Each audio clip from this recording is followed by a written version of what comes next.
สบายดีเนาะมื้อนี้ก็มีโอกาสได้ไปที่จังหวัดมหาสารคามตอนนี้กำลังผ่านช่องเขาขาดที่จังหวัดหรือว่าอยู่ที่อำเภอคำสะอีจังหวัดมุกดาหารเนาะตอนนี้เราก็จะถ่ายบรรยากาศในการข้ามสู่เขาขาด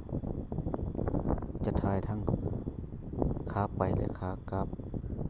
ตอนนี้เราก็ยังอยู่ในขาไปมหาสารคามอยู่เนาะกำลังลอดใต้สะพานเขาไปใส่เมืองคำสะอีด้านซ้ายมือตอนนี้เราก็เดินทางกลับผ่านสะพานคือเก่าผ่านซุ้มประตูเพิ่นคือเก่าตอนนี้ก็ได้เพื่อเฮาสิลงไปสู่ซ่องเขาขาดอยู่ที่อำเภอคำสะอีจังหวัดมุกดาหาร